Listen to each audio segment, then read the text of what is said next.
Hello and welcome to another episode of Wagon Wheel. I'm your host, Jarrod Kimber. Just corrected myself. I suppose I am Jarrod Kimber. I don't know if I'm personally your host or how this works. You can see this podcast on YouTube when we put up the episodes. It goes up on the Red Inca feed. And of course, for those of you listening live on Spotify Green Room now, you can always do that if you follow us on Spotify Green Room. Yada, yada, yada. Things happen. I don't really understand. Thanks to Sports Social, who've brought us on board to their podcast network. Bodyline T-shirts. I got the WG Grace happening today. Just that's me rubbing my chest if you're listening at home. And huge thanks to Manscaped, as always. If you use the code REDINCA, all one word, you get 20% off and free worldwide shipping on all of their products. Lawnmower 4.0, the ball moisturizer. I think it's a moisturizer. Deodorant? Might be both. They might have both. I don't know. They've got a lot of things to help you polish your balls, and as we know in cricket, it's always important that the person doing that has the least sweaty hands available. I'm not sure where I've gone with this analogy. Big thanks to everyone who supports us on Buy Me a Coffee as well. And I suppose we'll go into the Patreon. So the Patreon supporters are the reason that this podcast exists. If you're on a first class or above Patreon level, I think it's like clubby first class test. I don't know, World Cup winner. I don't know what the things are. But if you're first class and above, you get to ask questions to start this podcast on Wagon Wheel. And Neil says, DRS question. The ball tracking technology obviously has a margin of error due to the predictive element. That's why we have umpires call. How come this only works one way? Umpires gives the decision not out and the ball is just clipping and it remains with the umpire's call. However, when the umpire's decision is out and the ball is shown to be just missing, the decision is overturned. Surely the margin of error should work both ways. It's a really good question. Honestly, Neil, I'd have to think about that a lot more. But I think what they are trying to do really is come up with a system that uses the best of the umpire's knowledge and uses the best of the technology together. I know a lot of people don't really get it, but if there is a margin of error, we will go with what the on-field call was. So I don't really see how your system would improve anything. In fact, from a TV perspective, from a fan perspective, I think it would be even more confusing, right? So the margin of error it's saying to the best of our availability, this ball is just missing the stumps or just hitting the stumps. The decision on the field was this, so we're going to go with this. Or the decision on the field was that, so we're going to go with that. I don't see how your system would improve the overall quality of the umpiring or the product itself. I mean, people are having enough trouble with umpire's call. What you're talking about is now, it looks like we're literally overruling it. So I don't see how what you've said makes sense. The margin of error is already in the decision to begin with. If the umpire says it's just missing and it's just clipping, we go with the umpire and the technology as a combined decision to say it's just missing. Hopefully I've explained that well. But I think yours would just bring in more ambiguity. And also, I just don't think anyone would like it, if we're being honest. If you were a cricket agent in 2022 and had to pick a player from history to earn the most amount of money through T20 leagues, who would you take? Probably Garfield Sobers. Can field in any position, can bats, can bowl, pace with the new ball, can bowl 2 different kinds of spin, could bat 1 to 7. I don't see any reason why he couldn't open the batting in T20 cricket. I'm trying to think of anyone else. I suppose Aubrey Faulkner, although he wasn't a particularly dashing T20 player. Attacking player, although he could score when he had to. But as a leg spinner who could spin the ball both ways at high quality, he'd certainly be up there. Trying to think, Imran Khan was a bit defensive. I suppose Pete Ian Botham would be another really interesting one. Again, swinging the ball, could bat anywhere from 1 to 7. Not quite the fielder that Garfield Sobers is. Also bold spin on occasion. So you are looking at players with sort of the ultimate flexibility. Obviously, if you're looking for specialists, Wazam Akram, Viv Richards, Alan Davidson would be another one as well. Are probably up there, but I can't see how any of them beat Sobers, if we're being honest. Satchmo says, when the 1981 Ashes series was decided by a massive disparity of experience and authority between, massive disparity of experience and authority between the two captains? No. I mean, if you go back to the Botham test and you look at the way he batted, it was a spectacular innings. And we've seen a lot of them in the history of test cricket or even limited overs cricket. Harmanpreet Kaur in the Women's World Cup a couple of years ago. Kapil Dev against the Zimbabweans. You know, we see innings like this occasionally. If you go back and watch them, they kind of could have spooned one up in the air at any stage, right? If Botham is out in that test and Australia win it easily, you're not asking this question. And yet Kim Hughes has probably done nothing different in that situation. So I think we look at things through a sort of a captaincy prism, when realistically we should be going, you know, sometimes these things just happen. Was Brearley a better captain than Hughes? I mean, everyone kind of suggested that. You know, sometimes I read Brearley's book and I find it very interesting. I think Brearley was obviously an astute tactician. I think he did some really interesting things in the game, but I think a lot of them were very showy, and people like very showy captaincy. And he probably had times in his career when he was very good at man management, but he was about 1/5 the batter that Kim Hughes was, right? Like you were almost going into a test match with 10 players. So does that all even out? Does it not all even out? I don't even know, if we're being completely honest, Ashmo. Christopher said, I thought after Mark Wood was ruled out of the IPL, do cricketers insure themselves from injuries? And is it common practice for all players to do so for franchise leagues? You can get it. The insurance is really, really tricky. If you get injured in a league or with a team, usually that team covers your injury. I believe there are some players with personal insurance, but I don't know who they are. And they're obviously, you know, not talking about it specifically. I know Shane Warne injured. Shane Warne insured his finger, I want to say, many years ago.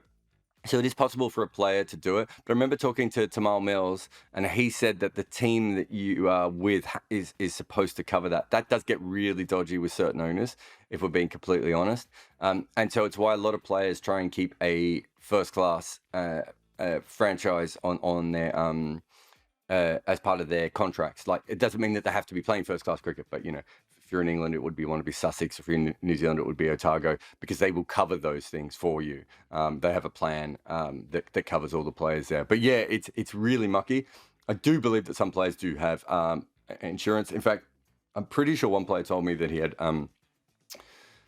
what's it called? It's called income protection insurance. So there are certain things. With Mark Wood, his injury would be covered by the ECB. Whether he has income protection insurance or anything, that would be something on top of it. But his actual health and everything would be covered by the ECB, would be my guess there. Christopher? Ross says, heard a clip of Michael Kasperwitz quickly correcting himself on air this week. After calling the Lahore track flat. Reportedly flat is something the PCB have asked commentators not to say. Good batting strip is preferred description. In your experience, have you been limited in what you can say to requests from boards and tournament organisers? Okay, I believe that they were told that. Honestly, Ramiz Raja should know better. He's a former commentator, and he wouldn't have liked to be told to do this. It's unprofessional. It's stupid, and it's also, you know, we know what a flat pitch is, right? So it makes the commentators look stupid. It makes the board look petty, and realistically, Ramiz Raja should be fixing the pitches, not trying to stop the words that are being used. Have I ever been told? No. I did the ICC World feed. I don't think I was told anything specific. I'm trying to think. Radio's a little bit different. You can fly under the radar a little bit with radio. You're not getting paid the same money you're getting paid on TV to start with. I've never had to sign a contract that says I can't say anything. I'm trying to think when I did the world feed if there was anything. You know, the people who most tried to, and this is a true story, when the All Out Cricket Group, I think when they took over Wisdom, but I can't remember if it was before Wisdom or after Wisdom, they once signed me up for some event where I had to go and speak. And on the event, they said I wasn't allowed to talk about Kevin Peterson in the height of the Kevin Peterson era. And I was like, yeah, I'm going to be talking about Kevin Pietersen. It was a Q&A as well. Can you imagine? There's like 40 cricket fans that come to a literature event. And like, what do you think? The minute I finished my speech, they all wanted to ask about. They obviously all wanted to ask about Kevin Pietersen. And I was saying to them, that was ridiculous. So I've certainly had that. I can't think of anywhere else. There's sometimes legal issues. There are sometimes editorial decisions that your publications make, obviously. But from a board perspective, I know the BCCI asked that we stop calling Srinivasan Srini, which was probably fair. I mean, his name is Srinivasan, his nickname is Srini. But no, it's not something that I've had particularly a lot in my career. If you hire me, you kind of know that it comes with the territory. I'm going to say what I say. It's probably one of the reasons I haven't been on TV, for being honest, Ross. Satchmo asked another question. Are Bradman and Waugh clearly two greatest cricketers ever? No, I don't think Warne's the second best cricketer ever. It's certainly not on the level that Bradman was. Sobers, Callis, Imran Khan for a decade. All did what Warne did. If not, Murali's in the Warne conversation as well. I think you can go 12 rounds with that one. There's certainly things that Murali was better at. There were certainly advantages that Murali had. There's certainly advantages that Warne had in that situation. So it's a really interesting one to begin with. But absolutely no doubt that Warne's right up there. I don't know if I'd have him as. It really is Bradman and then daylight. If you look at peak 10-year period, Imran Khan's the only person who I think has ever had a period as sustained as Bradman's. Warne was absolutely fantastic. You can make a very big argument that Warne wasn't the best bowler in his team either. That Glenn McGrath was, right? Like Glenn McGrath averaged 3 or 4 runs less per wicket. Maybe even slightly more than that. I have to go back and look at the averages. It's a really good question. Warne had a different impact in that spin was fading away from front and center outside of Asia, but even inside Asia at a certain extent, like Kapil Dev was kind of the star in India at that point, and Wasim Akram and Waqar Yunus were the stars in Pakistan, and Sri Lanka didn't really have any bowling things. So Shane Warne had a bigger impact than a lot of the other players, and was a bigger star because he became a proper celebrity, not just a cricket celebrity. But I don't think he's the second best player in the history of our game. I think that would be a very, very hard argument to make. It's bloody hard looking for me across eras and everything as it is. But no, I don't think Warne's the second best player we've ever had. Akuma says, we've seen Steve Smith as well as Kohli strike rate be a bit lower than their respective peaks, while their controlled false shot percentage is lower. Does this make them more susceptible to get out before converting 50 to 100s? Look, I'd have to have a look at the numbers.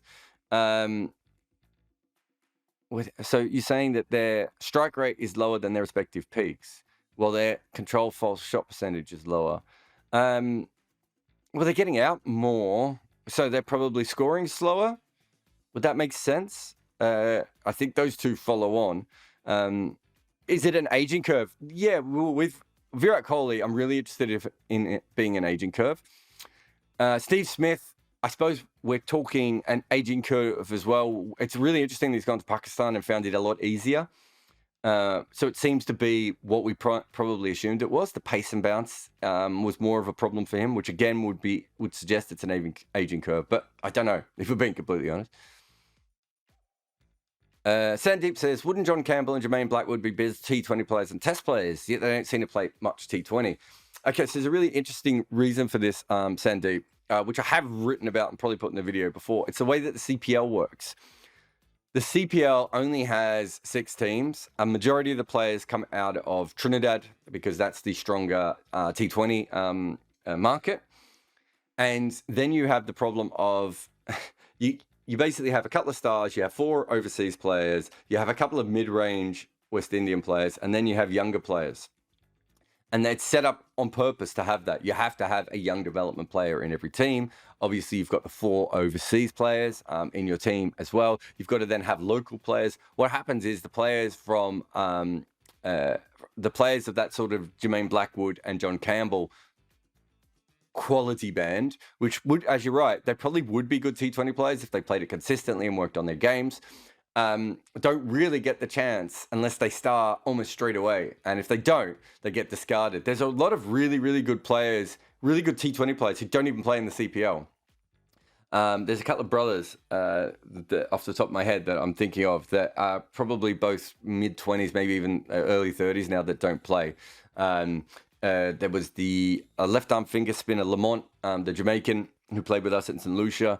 He's quite clearly a T20 player, right? He's just quite clearly of that quality.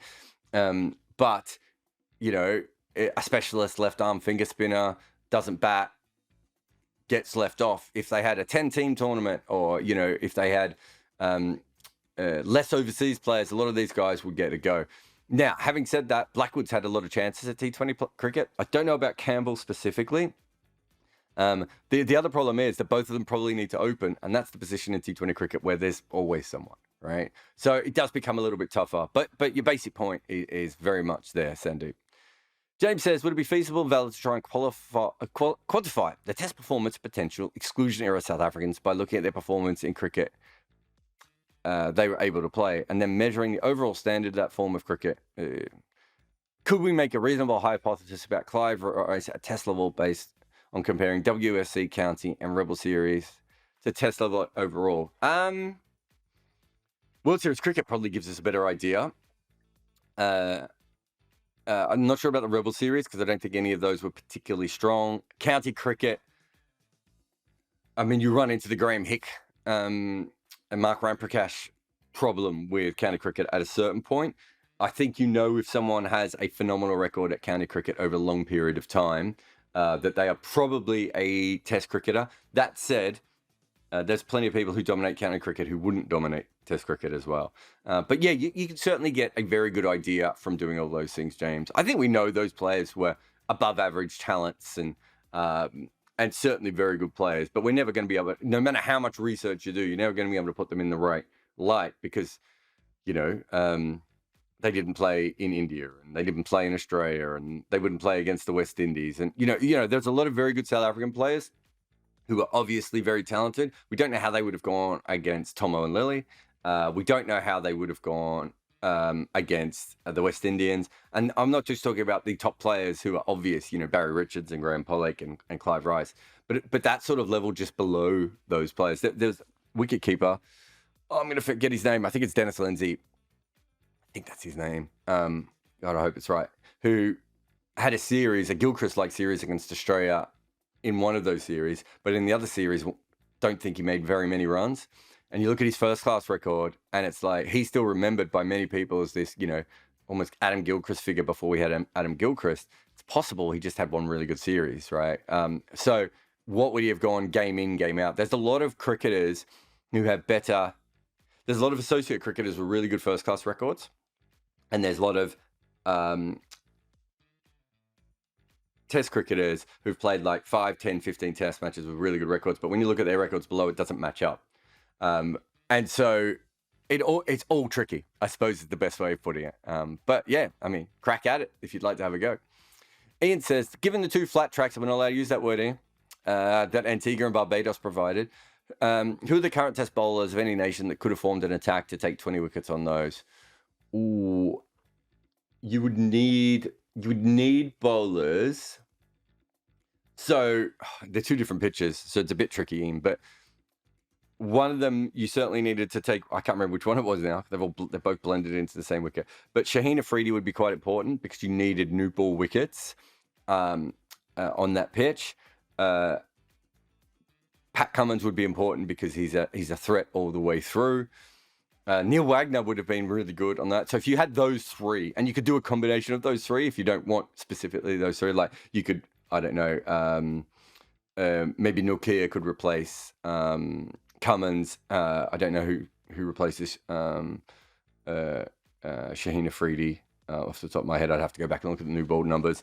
And then best old ball bowlers. I'm trying to think. Rabada might be a very interesting one there. I'd have to have a look at his numbers there. But you could do that. But those are that's the kind of 3-man pace bowling attack that you want. Did you mention And then spinners, obviously, Ashwin. Nathan Lyon's a very good flat pitch bowler. He's actually not that. I think Ashwin's obviously the better bowler, but I don't think Lyon's that much worse as a flat pitch bowler than Ashwin. They're probably the two best. Am I missing anyone else? Jadeja, probably not for those sorts of flat pitches, is he? And we don't really have any, world-class leg spinners unless I'm missing someone. So I think those are the sorts of ones. Thanks again to everyone on Patreon for your questions. Let's have a look at the green room. Ekans, you there? Yeah, and hi. Hey, mate, what's your question? More than a question, it's a request for you to meander and ruminate on marketing and branding in cricket. And at the level of the game itself, and at the level of organizations, and at a personal level, like you've done YouTube and stuff, right? So if you could pick up on stuff like that.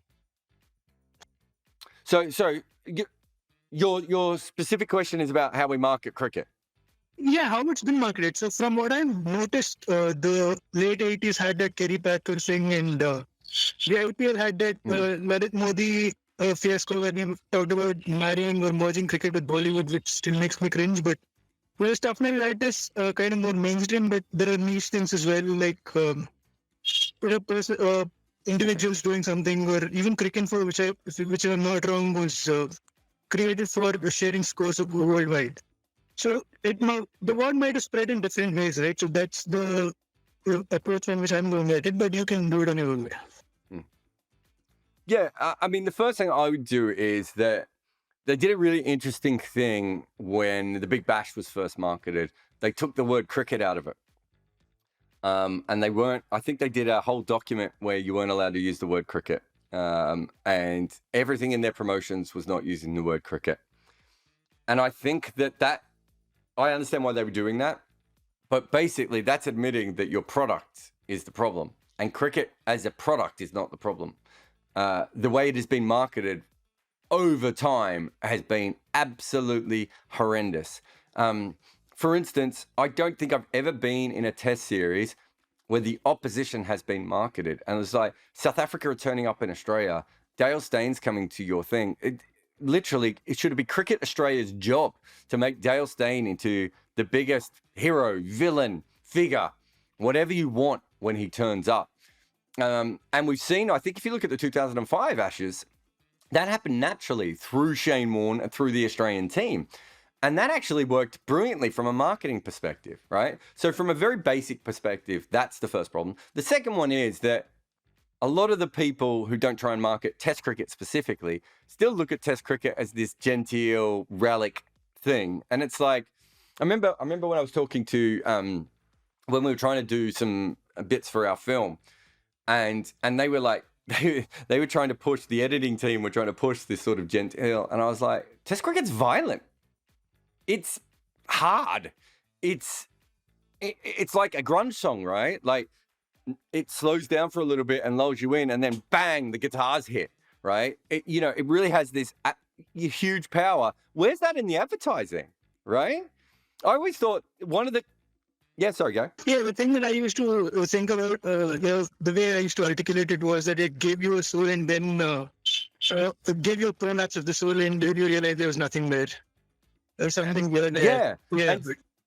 Yeah. And so what I talked about was that. And so that's another thing that for Test cricket. But I think more than anything, it's like, I don't think we grow heroes and villains and matchups and all those sorts of things that almost every other sport in the world does. And I don't know if that's part of the nationalism sort of angle of this sort of thing. But from a nationalist point of view, I think that's really important. But even when you look at the league cricket, I don't think we do that properly. And I don't think we celebrate what is fascinating and interesting about cricket. And I suppose that's kind of what my YouTube channel is about, right? It's like finding the fascinating and the weird and the brutal and the fun parts of cricket. And it's very, very rare that I see that. Most cricket advertising or marketing is either pretending it's not cricket, which is weird, or the other thing is what they do is they try and play on the cultural stereotypes of cricket. I remember that, was it the Crick Buzz ads a couple of years ago? I think maybe Sony have done this. They do it in England with the way that they market cricket. And it's like, cricket doesn't have to be marketed in that cultural stereotypy way of what cricket is. Cricket is a brilliant and brutal and changing and visceral experience on its own. That's kind of the way that it should be marketed and pushed around the world. And for me, that's been cricket's biggest problem, is the inability to... Cricket's almost so polite that it won't just say... Why doesn't the ICC just bring out a marketing campaign that is, we're the world's second biggest sport? All right. And I remember this with Cricket Australia. I talked to Cricket Australia people this years ago. They were going on and on. Oh, Jarrod, you have to understand that AFL is this and rugby is this. And I said, why don't you market yourself as Australia's sport? They don't play footy in half the country. They don't play rugby in half the country, right? Market it that way. Exactly the same. If cricket starts saying it's the world's #2 sport, who's going to complain? Tennis? Basketball? Good, then they can have their own marketing campaigns, right? Literally start saying, we're the world's second biggest sport. Let's start pushing that rather than something else, right? And I really think that, there's a real apology in all cricket marketing. Whether it be the Big Bash not mentioning cricket, or whether it be, the sort of the cultural side of it. And it's nonsense. And we should definitely have moved on from that. Do you think the 100 was kind of a symptom of that happening, the Big Bash thing you mentioned? Well, that Big Bash is the same people who sort of came up with the idea for the Big Bash came up with 100. So they're directly linked to each other, realistically. Even it's all the same thing. Like Modi getting the Bollywood people involved is to make it cooler, and I kind of get it. But it's like, do you know why Hollywood people and rappers and singers started coming to NBA games? Because the NBA was cool, right? It's not the other way around, right? It's not like rappers use the NBA to have street cred. And we brought Bollywood actors in who aren't particularly cool anyway, let's be honest, right? They're not cool, they're popular. But we brought them in, and it's a backwards way of seeing it. I understand what Modi was trying to do, don't get me wrong. I think it's a really good idea. And you see the 100 trying the same sort of thing this time. But work on the product, work on the marketing, work on the heroes and the villains and the cool stories and all that sort of stuff. I kind of think people come to that, and I'm talking everything from celebrities down to normal people like us, come to it normally. And I think cricket's always gone about it the other way. Thanks for your question, though, mate. Very interesting. Joseph, you there? Yeah. What's your question, mate? In today's cricket fields, we see outfields that are made out of some other grass. What was the outfields like in the past? Sorry, I missed that. You said that today's outfields are what? Made out of turf grass that are not natural.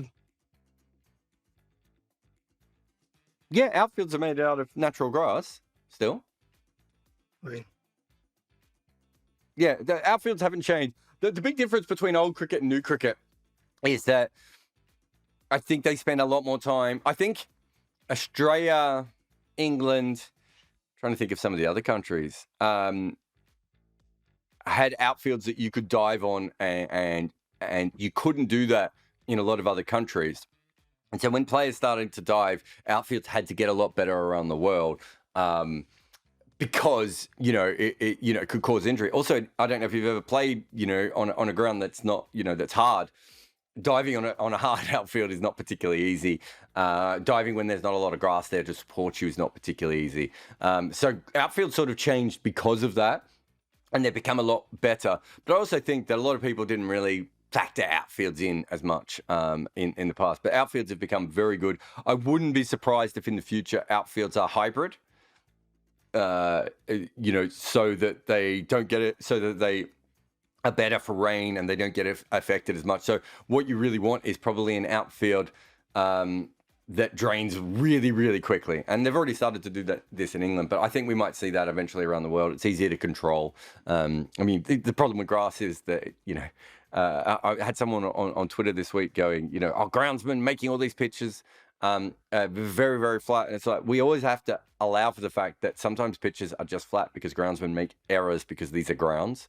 This is turf and everything. But thanks for your question, Joseph. We got no speaker request, but I think we got some people in the chat. Rohan says, what's your thoughts on the BCCI not allowing Indian players to participate in other cricket leagues? Yeah, I think that it's quite interesting because it doesn't help your players develop. If it was, I don't know.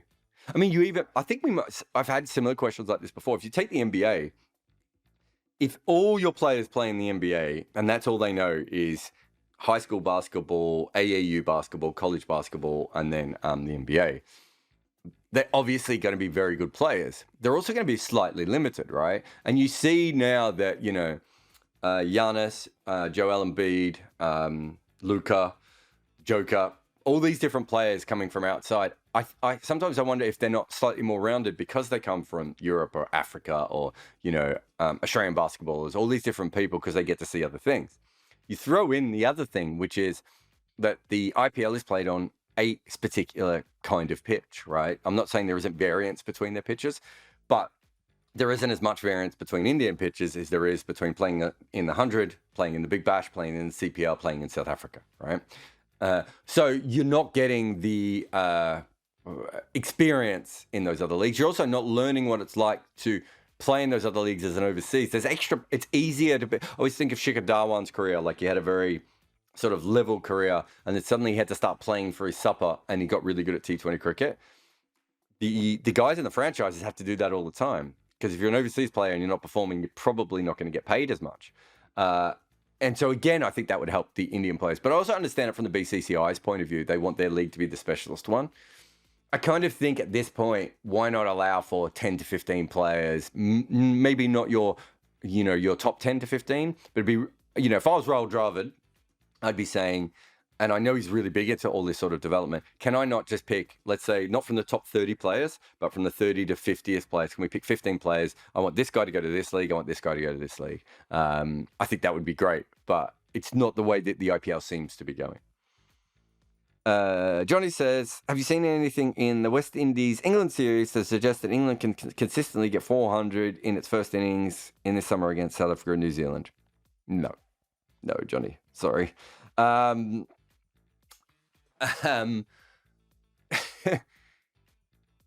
It's been very flat pitches.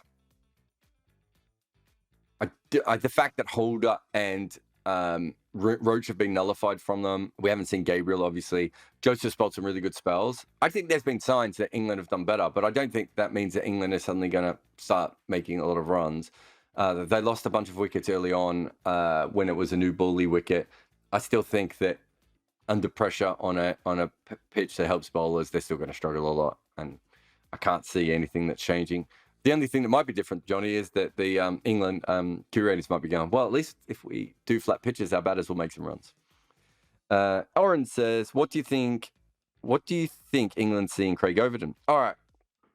So what does England see in Craig Overton? He's 6'6", so there's that. He can move the ball both ways. Didn't he average 15 in first-class cricket last year? Those are the basic things that they see in him. He gives them control with the ball. He's a safe option.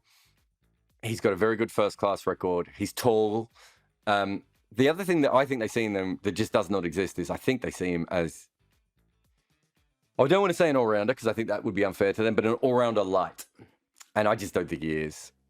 If he averages 15 in Test cricket, I think he's doing very well for his batting talent. So I think that's the main thing that they see in him. Look, they're very big on height at the moment. I have a look at Fisher, who's just come in as well. I think a lot of their analysis suggests that height is very important. I just don't think Craig Overton's a Test match bowler, probably outside of England, consistently. But I suppose if you've got Robertson in the team and he can't play, Overton is a reasonable, he's Ollie Robinson light. He's not as good as any of the things that Robertson is good at, but he can do all of them. So I don't think they see him as a frontliner. I think they see him as a backup second choice bowler. And they maybe slightly overestimate his batting. At this stage, I don't think we've probably seen the best of Overton at Test match cricket either. I don't know what his average is, but I don't think we've seen the best of him. But I don't think he has a high ceiling in Test match cricket. Kyle, you there, mate? Kyle? Yeah, I've got you, mate. What's your question? So, question for you as an analyst. How do teams generally make the decision about when to declare when setting a final innings total? Because from watching on TV, it seems like sometimes captains are pretty dead set on a certain number, and even if wickets fall, they'll keep sending guys out there just to get the last 10 runs, or that sometimes it's just done by feel, or if there's like a slowdown in the scoring rate for an over or two. Is the analyst consulted? Are they giving, because it seems like it should come down to a certain point about an equation of overs left versus, runs leading by. Yeah, so that usually is the basic way they do it. I don't know how much the analyst is involved. That's a pretty old process in cricket, which is how much time do they have left? What will they have to score? And how do those two sort of intersect, right? So if it's score over 400, you're willing to give them, you'd be like, well, they need to score at 3 runs and over for, this many overs. Then we don't think they're going to be able to do that for that period of time without giving us chances. That's kind of how we do how it's done in cricket. The thing that you're talking about is just that cricket is a variable. Do you know what I mean? So if they, for instance, sometimes teams declare quicker because they think the pitch is changing and they don't want to lose a bunch of wickets for no reason. Sometimes they think, sometimes you will bat quicker than you need to bat. And so you'll see a team like accelerate in a declaration, then they actually slow down. That's because they're worried about the overs calculation. But you do sometimes see just captains do it on the field, which is no different than what any coach or manager would do in any other sport, right? Like we've come up with all our best information, but now we just feel that we're ready and we can do it. And, sometimes captains do that. Sometimes coaches make that call. As well. There is a gut element to all those things, but generally it should be, and more often than not, is runs and time left. And they try and work out the best thing in the middle. But obviously, because it's not like, you and I, Kyle, could say, okay, well, it's T. When we want to declare by this time, we want this many runs. You and I both know that then there could be a really good spell of bowling, or the team slow it down, or we lose a couple of wickets and we can't get. Do you know what I mean? So there are variables to that which the captain and the coach, and I suppose even the analyst, has to be aware of. Yeah, that makes sense. I just remember reading the first time on Wikipedia, I was learning the rules about cricket and realizing, why would you ever want to stop scoring? I always thought declaring was a funny aspect of the game, but it makes a lot of sense now. Can I ask a quick, it took it kind of silly. Yeah, sure. Obviously being physically extreme is an advantage. So really tall bowlers have an advantage, really short spinners. Would you think a 5'4", 5'5", 5'6" pace bowler who could actually get it to a mid-range, because of the low bounce, would have any sort of competitive advantage just because it's different, or is that just too different than from cricket logic to maybe make sense? I think Bavuma kind of inspired me to think this because he kind of bowls, he's short and he bowls slow, but if a guy could bowl medium pace at that, height, it'd be interesting. Sorry, everyone. I muted one microphone. I forgot I had two. Kemar Roach is 5'8" or 5'9". He's listed at 5'9". I think that's optimistic. I think a big advantage to Kemar Roach in his career has been the amount of LBWs he gets because his balls don't bounce over the stumps as much. But the best example of that, Kyle, is a guy called Lasith Malinga. I don't know when you came into cricket and how much of a factor Lasith Malinga was, but Lasith Malinga bowls with a round arm action. He's not the only one. We also had Fidel Edwards, and we have had a couple of them through the history of the game come through. And their lack of height is very, very important in that different way. It can get found. The reason that height is important is that bounce is constantly a difficult thing. High bounce is constantly a difficult thing. Low bounce, you can sort of rock on the front foot too, if that makes sense. Why that is probably less important now is because we get more LBWs on the front foot than we used to. And so because of that, Kemar Roach, perhaps if we did have another Lasif Malinga or Fidel Edwards sort of come through now, they would have a bit of an advantage. Weirdly enough, in T20 cricket towards the end, there is still a very strong feeling that the shorter bowlers do better at the end of T20 matches because they have a lower margin for error for their Yorkers than a tall bowler. I don't know how much of that is absolute nonsense and absolutely true, but Lasif Malinga was the best death bowler ever and had the lowest release. I would say there's a lot of other reasons why he was the best death bowler ever, other than just the fact he was releasing from a low height. But at the same time, certainly that played a part in it. So yeah, there is advantages from that for that. I think when the pitch is very flat, someone who skids the ball on can come onto the bat very nicely, whereas someone who's a bit taller still has the chance of getting a top edge or bothering people with height.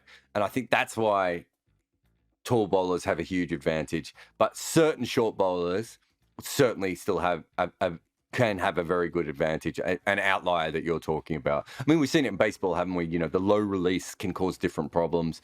And Malinga, Fidel, and probably to a certain extent, Kemar Roach all sort of suggest a similar thing. Yeah, I kind of came in at the end of his career, the 2019 World Cup, and he was one of the players I immediately gravitated towards because it looked different. And it looked like it was harder to pick up because of the release angle.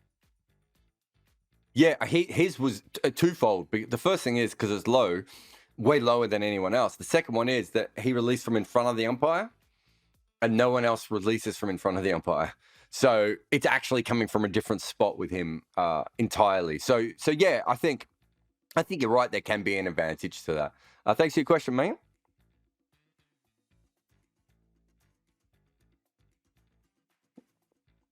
Bhaskar, you there? Hey, Jarrod. How you doing, mate? Sorry, I was just taking a drink. So I've been listening to this conversation of this Hick and Prakash and their skills being dull playing a long time in county cricket. But I was also looking at like Australian players like Waugh, Mike Husty, Damien Martin, Simon Cattage, Darren Lehman. These people also were out of the test team for a very long time. But when they came back, they were actually able to still average high 40s and 50s, and some of them are considered great. So how come this was not impacting these set of Australian players who spent a lot of time playing first-class cricket and kind of affected Ram Prakash and other players in other circuits? Yeah, I think Ram Prakash is separate. I can't think of too many people who have ever said Ram Prakash's skills were dull by playing too much first-class cricket. I think you're talking about Hicks specifically. Yeah. When we're talking about Hicks specifically, the big difference between him and everyone that you just named is all the rest of them played international cricket at a young age. Right? So they were already tested and they already knew how international cricket was different to everything else. What Hicks' problem is that he played a lot of cricket in Zimbabwe, which was of a very low quality at that time. They had a lot of good players, but they had quite a few very good players, but they didn't have a wide variety of good players. He then played county cricket. A similar thing sort of happened then. He did actually play Shield cricket, which you would have thought would have helped him, but for whatever reason didn't move him forward as much as it should have. If you look at all the other players, who did you mention there? Damien Martin, Darren Lehman, Mark Waugh. Okay, so Darren Lehman's a really interesting one because I would say that anyone who saw Darren Lehman play would say that he was very similar to Hick. He was so good and spent so much of his time playing against average bowlers that I would argue that Lehman was never anywhere near as good in test level as he should have been because of the same reasons. And if you go back, they said that at the time, right? Damien Martin's completely different. Damien Martin was in the Australian team at 20 or 21? He was tested as a young kid. He knew exactly what he had to do, right? The other advantage is Damien Martin played international cricket at an early age, but he then also actually, I'm not sure with Damien Martin, but some of the other guys that you're talking about, so Matthew Hayden, I'm trying to think, who else did you name? Simon Cattage, you could put, is there another one? Mike, yeah, those sorts of, well, Mark Waugh, I don't think he was in first-class cricket for that long, was he? Wasn't in first class cricket for In as long as 85 Hick. and he made in 91, right? So there was a 6-year window anyway there. Yeah. Yeah, no, I suppose that's fair. Okay, Mark Waugh, what did he average in Test cricket? If like 42, I think around that much, yeah. You saw Mark Waugh play. Do you think that's an adequate average for his talent? No, he should average more than Steve, right? Like, Right. So, again, you've got a player, potentially a similar thing happen. So, Lehman, Mark Waugh, Graham Hick, I'm sure we would see players like this around the world.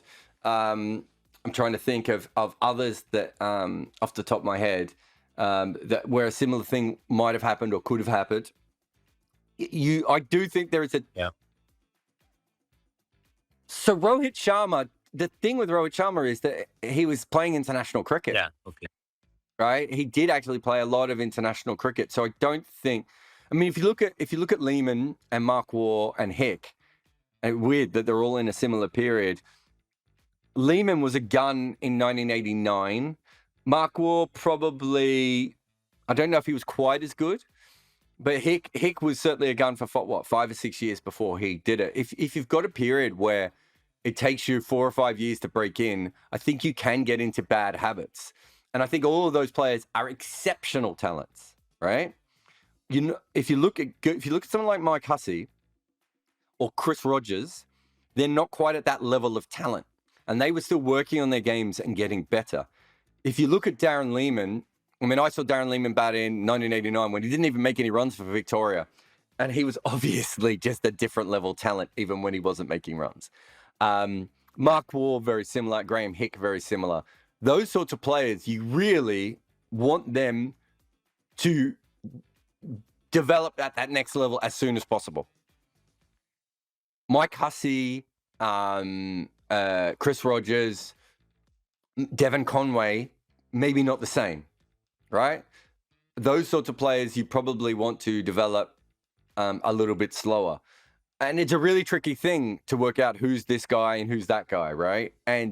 But I think that if you're averaging the sorts of averages that Hick and Lehman did, I can't remember Mark Waugh's first class record, to be honest.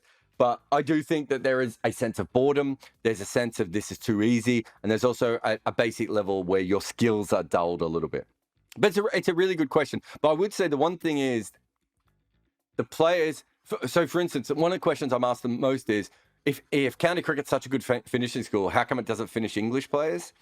And it's like, because county cricket isn't a finishing school for English players. It's the entire school for English players, right?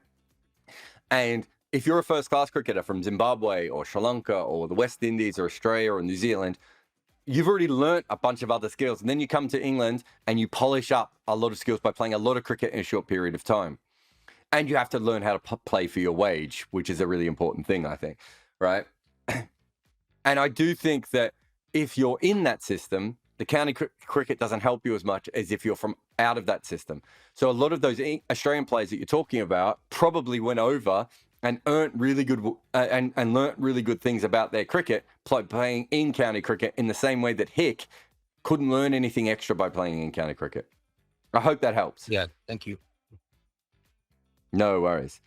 Andy's just got one here on the chat. He says, as a middling amateur batter, my experience has always been that the more I got to face a new bowler, the better I felt I was able to play them.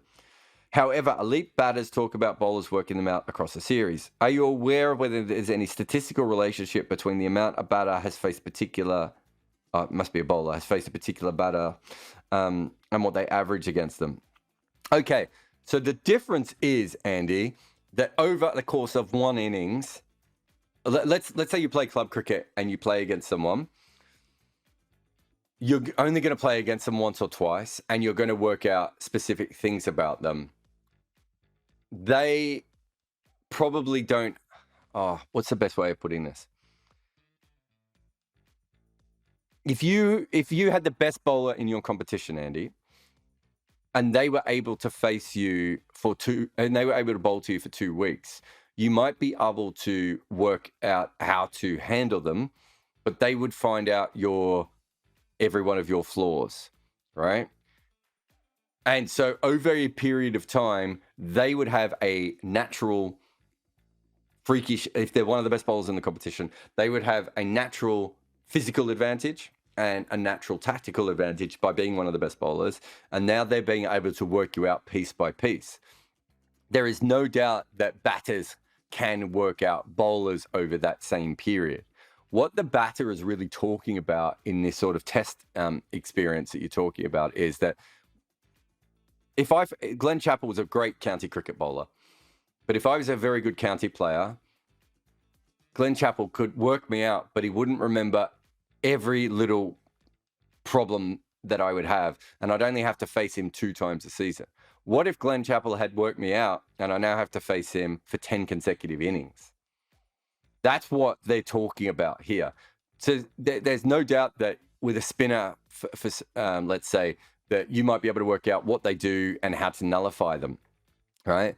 But the opposite of that is, what if they work you out? And so there are certainly bowlers who would say a batter worked out how to face me over a period of time.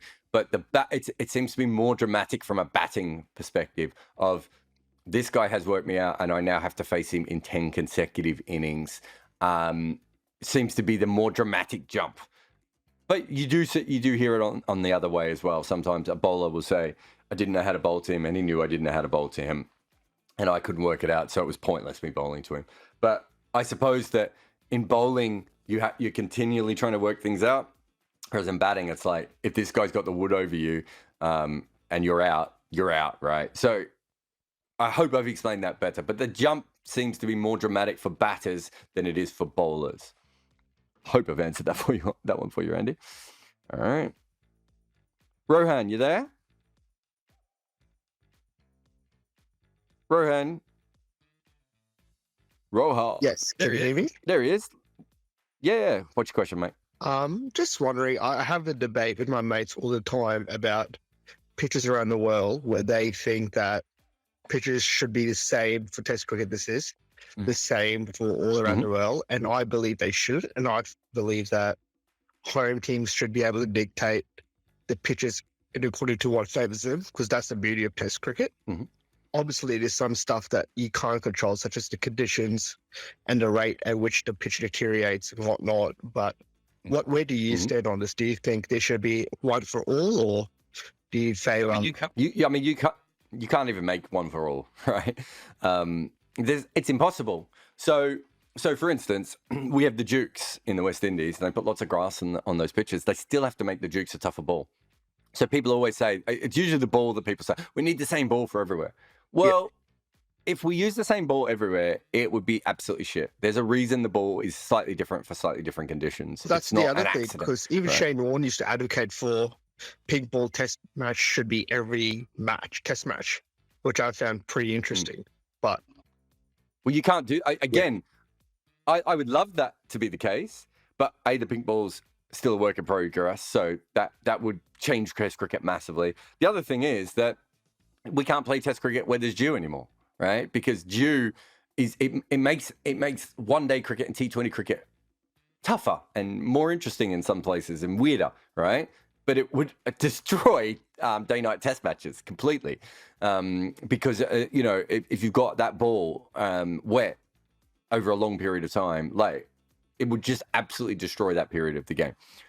So the pitches, the best thing to look at, if you go to the UAE, they've got, if you go to the ICC Centre out the back of the so not in the main ground, but in the ICC Academy, they've got all these different pitches that they've dropped in from around the world.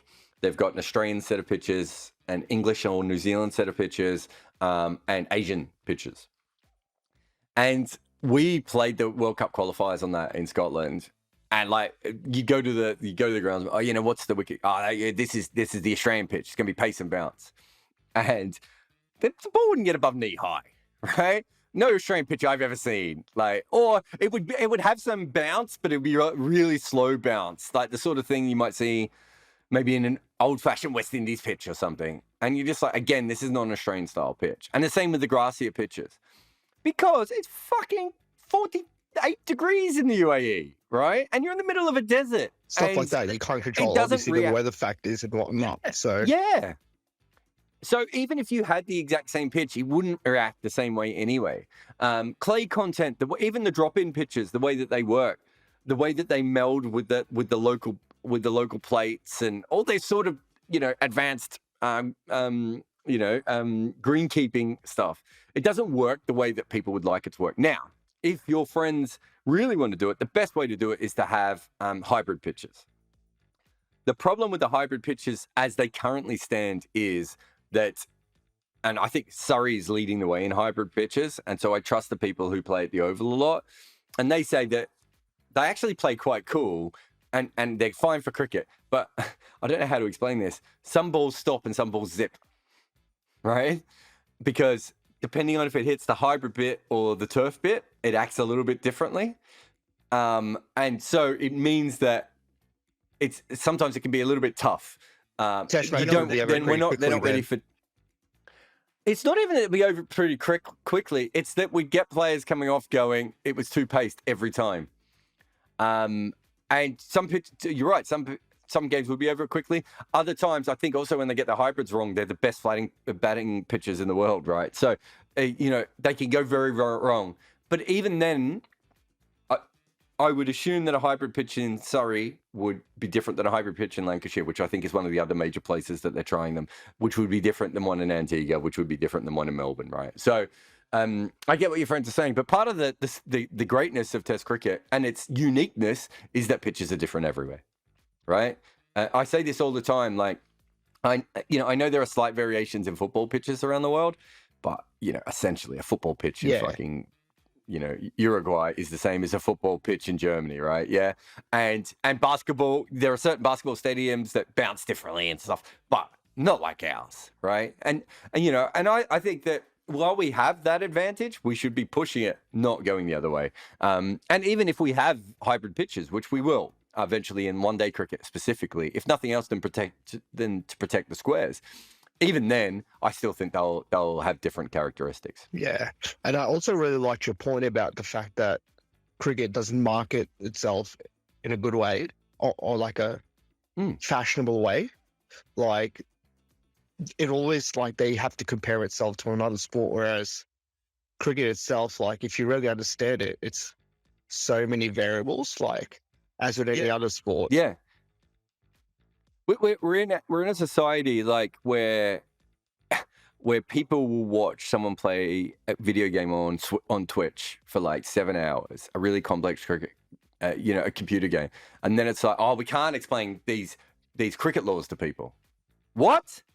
Like, my son fucking will watch someone play Minecraft for like 7 hours.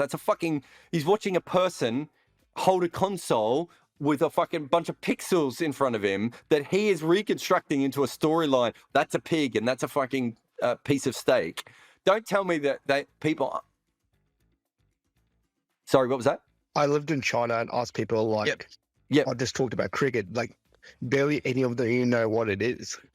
And I'm like, for a country that's so good at, like, Olympic stage sport, imagine if they came to the cricket market or, like, more countries. There's no doubt. I mean, one of my favorites is Japan. It's like, so people always say things like, oh, cricket's not made for this culture. If cricket was made for any culture, it's bloody Japan, right? They already like baseball. You like baseball? We're going to nerd it up a level above baseball for you, right? We've also got baseball. It's great. You got all the American stuff. Do you know what we've got? We've got Afghanistan and the Caribbean and South Africa and so Australia much more and New Zealand. Diversity, I feel, as compared to other sports. Yeah. Like, we don't sell any of this sort of stuff. We don't really get it. And to be fair, it was one thing I thought the 100 was getting slightly better, which was, look at all these different people we have in our sport. And I don't think people are... We don't sell it that way. We sell it the opposite. We sell it like, oh, we've only got 10 countries that are any good at it. Fucking yes. Look at the fucking 10 weird-ass countries that we have that are really good at it. And then look at the next 5. Women's cricket is leading the way, where how they had, I think, Thailand in one of the World Cups. Like, how cool is that? Or Philippines, maybe? I can't remember. Like, Philippines had a very good team for a little while. The Brazilian women's team. Look, there's stuff happening. So you're right. I've got to get going because I've got one last question. But thanks, mate. Oh, cut him off right at the end. Hydrogen X. Hydrogen X. You there? The X-Man. The Hydrogen Man. Hydrogen X. Feel like we're in a cup. Here he is. What's your question, mate? Last question. Let's knock it out of the park. Yeah. So, Jarrod, I just wanted to ask you. I think you have been a cricket analyst for how many years? Around about. I started in 2018 was my first job. Around about 4 years. So, I does being a cricket analyst take away that take away that joy of being a fan? Like, naturally, this conversation has started nowadays that people are like fans of people and not the game of cricket. Mm-hmm. Yes, but I'm not a fan of anybody, but I'm a fan of cricket, but I'm also a fan of the Indian cricket. As you have been a cricket analyst for around more than 4 years, does that not take away the joy of being like a fan? It depends on what you're a fan of, right? So if you are a fan of your cricket team, let's go back. So I've been an analyst for 4 years, but I've been writing about cricket for 15 years, right? If you're a fan of your cricket team specifically, and writing about your cricket team, you were going to learn a lot of things about your cricket team that you did not know previously. The people you thought were heroes are going to be dicks. You are going to realize that a lot of the things you were fed by your uncles and your aunties and your family friends and your older brothers and, some chick you dated about your favorite players, they're utter bullshit. You're going to learn how the sausage is made and you're going to have a completely different relationship. I remember my uncle saying to me once, he said, I don't think you're as big a fan of the Australian team as you used to be. And I was like, probably not of the Australian cricket team, because I know the Australian cricket team. Like, I know people in it, George Bailey's the chairman of selectors and, he's a mate. And I've been in a Hummer with David Warner and, I've had really personal conversations with, the Hummer, the car, not a sexual position, by the way, in case anyone's going down.